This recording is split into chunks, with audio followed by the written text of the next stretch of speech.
So let's move on to the story. On Wednesday, Newzroom Afrika brought you a story of a suspected cult known as God's Angels in New Brighton in the Eastern Cape. So the group, allegedly led by Simamkele Mhlophe, has drawn several teenagers from local schools into a life of isolation in the wilderness near Gqeberha. Despite police intervention and desperate efforts by parents, Mhlophe remains at large. Sipha Kema joins us live from Westville informal settlement in Gqeberha, near the area where the police rescued boys who were living in a tent without food, water or clean clothes. Sipha, a good morning to you. I know that during the week you did also speak to the parents of some of these children. Talk to us about how this man was able to lure these children to live as they were found to have been living. Well, yes, Naledi, as you mentioned, just to pick up what you said about where these children were found, just to tell you about the area that I'm in right now and to show you where we are and where those children were actually found. Now, this alleged or suspected cult, we believe it did start last year, where the alleged leader started recruiting some of these children from the ages of 15 to 18. But by then, the ones that are 18 now were still underage. They were about 17 years old when he started recruiting them. And we have been told and informed by one of the former members that actually that was not the first, that was not the last time he's been recruiting, that they had a mandate to actually go out to other churches, visit those churches and start, picking children from those churches and then speak to them on the side, or rather privately, and even engage with them on social media privately to try and lure them into their group and convince them to join. Now, talking about how this has affected the parents, I think let's play the story from Wednesday so that, you and the viewers can get an idea of how, serious this issue is. Just over this hill behind me is where some of these children were met. We're standing near the area where the influence of God's angels still lingers, causing deep concern among local families.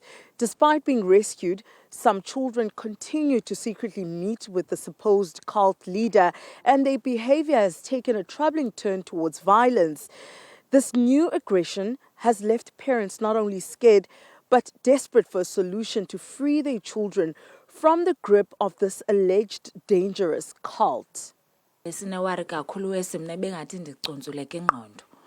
Ndihambe izantya sihambe sibakhangela nomaka athule khange sonwabe tu iweso maka athule besandobhujelwa aphinde athule yenze lanto ayenzileyo kuhambe amapolisa kunye nomalume ka-athule bayabuya kunye nabo beberongo gqithi bebe ababonakalisa ngathi bebefuna ngoba uthi lo wam uSimamkele Pikoli ewe ndiyavuma ukubuyela esikolweni but ukuba ninondinika le 3 weeks yoba ndiphinde ndihambe ndibheke entabeni ndiyozila because besizozila 21 days.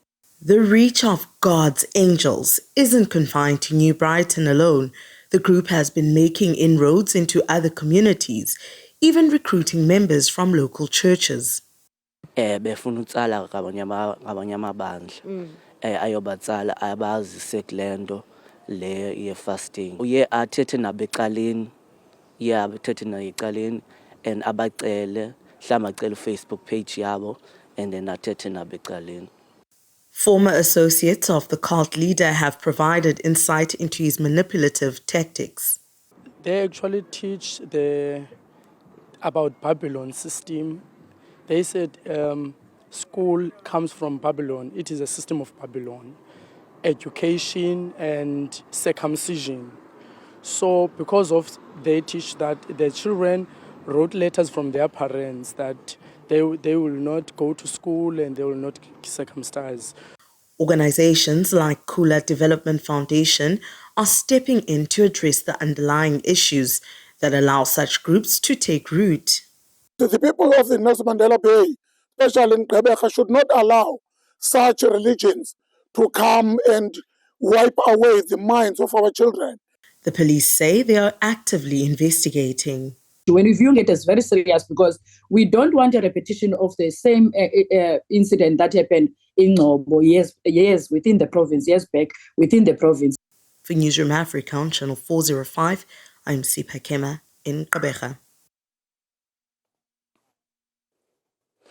So, Naledi, we're going to focus on this cult story, but we're going to go deeper into what exactly are religious cults and how does the conditioning as well as the grooming part of it, work, and, how many cults have we uncovered in the Eastern Cape prior to this one, and how does it work? So we'll be speaking to former cult members. We'll also be speaking to psychologists and experts on this matter. We will be back at 1 o'clock with the former cult members, a religious cult member that had joined one in the previous years.